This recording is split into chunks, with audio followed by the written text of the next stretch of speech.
Welcome back, everyone. This is episode 3 of the Long Overdue podcast. I'm A705 with my co-hosts Alan 4G and Mac D. We were on a short hiatus because last week we went to this event. It's been a week and a day since Matt Gaetz has disgraced Merced with his presence. He came to endorse Kruttiventi to host the Save California rally, where they also spoke against Prop 50. Way to kick it off, Moises. Thank you for bringing us to our first topic, which was a questionable event that happened on our area in our fucking city in the Central Valley.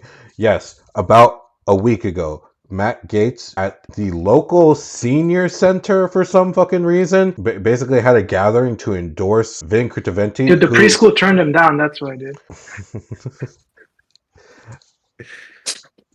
Okay, anyways, Matt Gaetz came to our town to occupy a senior center at 7 o'clock at night to like 9:30. To what crowd? There was barely any people out there. If anything, the number of protesters, of which I and Ace accompanied, outnumbered anyone in that venue at the time. The speech was bland as fuck. If you want to look it up on any social platform, my god, it's the same type of stupid conservative talking points as you would typically expect from some dude making a 9-second TikTok. The only importance of the event for us was just to demonstrate pushback. A person like fucking Matt Geppetto Grapes should be fucking nowhere near our city, nowhere near our town. He's literally on the opposite side of the entire country doing who knows what. Actually, we know exactly what he's doing over there.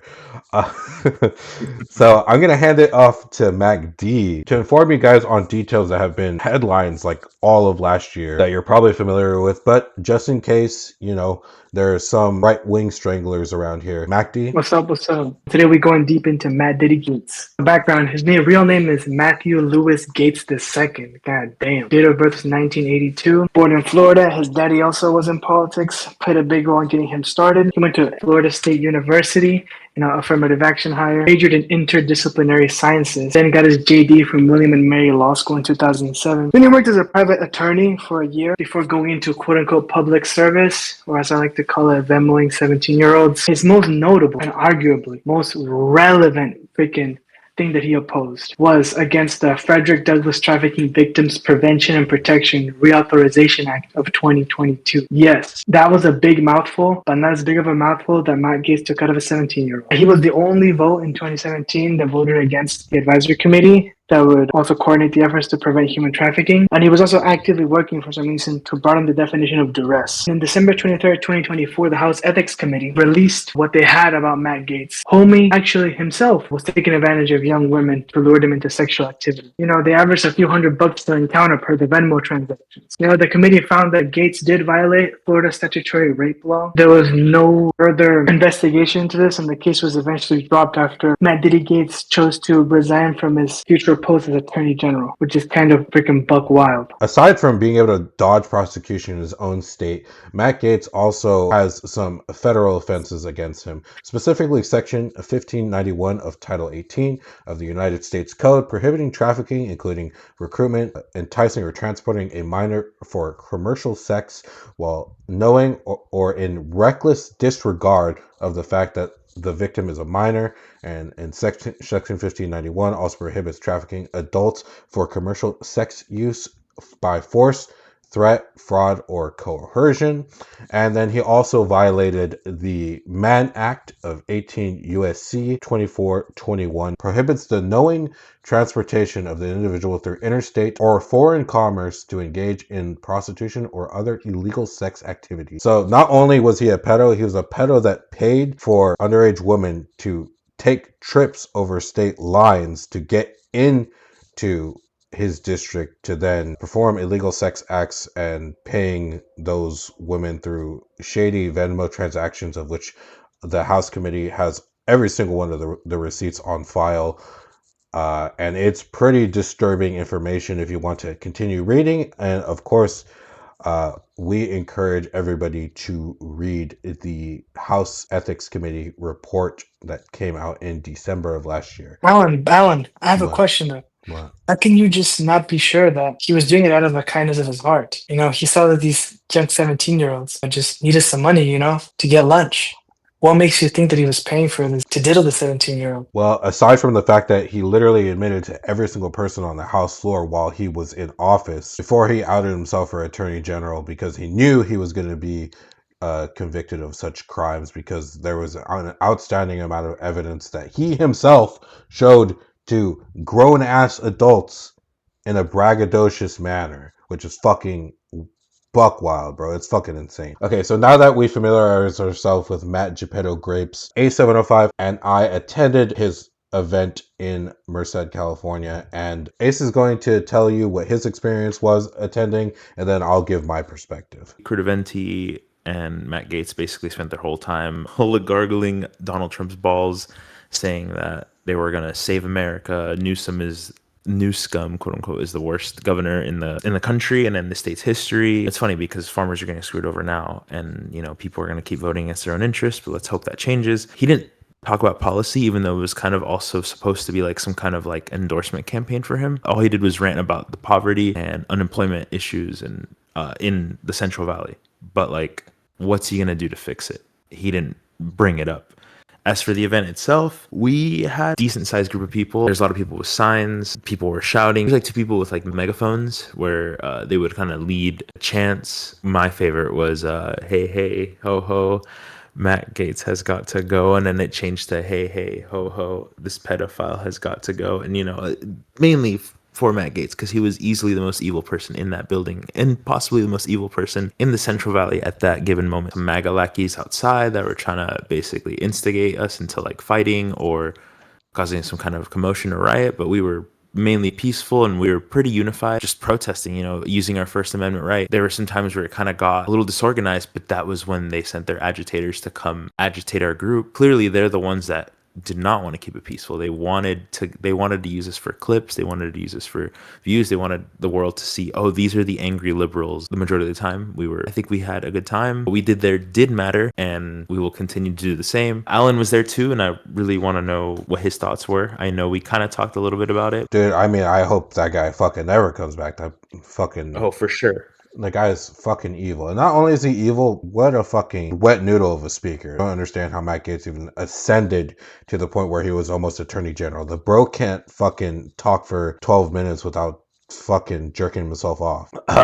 Which is an improvement from what he was doing before, but I digress.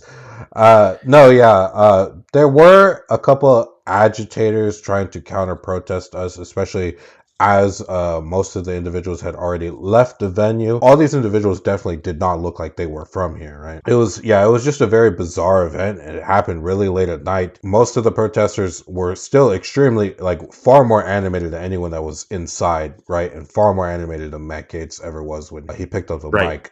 Especially Moises and I, the second we got there, we started speaking to the drummers about ideas in terms of what we were able to shout out. Mac D, you were not there. You were not there, but you would have loved it. We would have loved it. Bro, they had some batshit crazy individuals there, right? There of course were the tough guy, strongmen, pieces of shit that they're fucking living in the comments of the Merced Sunstar, which is, I don't even know what they even fucking stand for anymore. That I could dox immediately. I could totally just fucking go off on these people. But we should preserve everybody's anonymity and right to express their own beliefs, because equal to us, they were also just the First Amendment, as long as they weren't exercising their First Amendment rights. And so respectfully, we won't shit on those people today. But yeah, there were a couple people from there. There was one representative from CPAC. There was one of the Super PAC donors from Arizona. His last name is McShane. Just an odd bunch trying to proliferate their message here in the Central Valley, even though none of them are from here.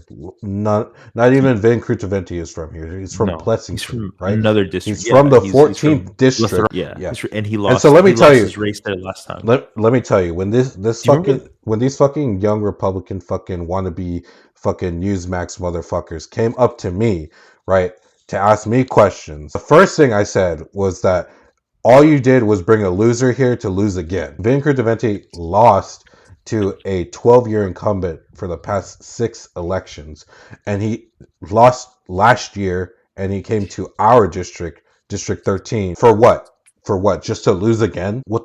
He loves humiliation, bro. Is it some kind of fucking kink or something? Get the fuck out of here. It was really weird. I don't know what other questions that you would have. There's an individual that went out to his car, right? So there was a Southeast Asian individual, to get a Trump mask, right? That went out to the trunk of his car to get to get a mask. I don't know who it was. It might have been a I Trump think it was supposed mask. to be Trump. It was very, very pathetic. Like, this guy, I'm so sorry. MAGA doesn't love you. But yeah, Please reconsider. it's Join our side. We will respect you, unlike MAGA. yeah, it was kind of weird. They kind of like came out to conceal their identity to then film themselves acting like absolute fucking animals. Like literally, like I'm not trying to say anything derogatory, but I mean this literally. Like they literally came out fucking like flexing and crouching and moving like Shouting fucking weird, monkeys. making Like weird monkeys noises. in a Yeah. fucking zoo, like some ape shit. It was fucking ridiculous. I was like, what the fuck? Like we were It organ was like that, and that was the clear perspective. That was like, this is the difference between the left and the organized right. protest and just frat boys gone wild. Like just a fucking joke laughing stock of the entire fucking community coming out to act. I guarantee you, if we weren't there, they wouldn't have come out. They did it for some kind of like, probably it's probably going to be in some ad of his in the future. They did it so they can drown us out because they clearly heard us. And then, it was really cool. There's some people that walked in and out of the building. I think they did it on purpose, so they can hear us, because like this one woman walked out and she kind of gave like a thumbs up as she was walking out, No, and yeah, then she went like some of the employees that kind of were just stuck working the event just because their that's their job. occupation, that's their job, that's what they were assigned to do. When they were walking in and out, they were definitely like giving us some kind of signs of solidarity, saying like, "Bro, we're tired of this shit too." But yeah, Right. MacD, do you have We any had to questions breathe for the us? same air. We had to breathe the same air as Matt Gaetz. You know how disgusting I felt? Every stereotype in the fucking book that you can imagine happened. There's just a bunch of like old Christian nationalists that like saw the youth just doing something that should be pretty commonplace by this point. Giving themselves the cross and like praying for us. I'm like, what the fuck is this shit? If anything, we're the Performative most bullshit. orderly individuals present because I would have said we're just pray our for the city, not 17-year-old he diddled. That's what you should have said, bro. Pray for that 17-year-old he diddled, bro. Holy, bro. Imagine seeing that hairline on top of you. Nah, bro. Hell nah, bro. Hell fucking nah, bro, dude. Oh my God, bro. was definitely a very important point to make, that we do not fuck with people like Matt Gaetz coming to our city, anywhere near our state, right? Trying to seat a puppet of his that actually does not have any particular agenda to actually better the 13th district at large. Kruttiventi has now come to run as a representative of our district, District 13, which spans from Coalinga, slightly south of Hanford, and all the way to Lathrop near the tip of Manteca, close to the bay.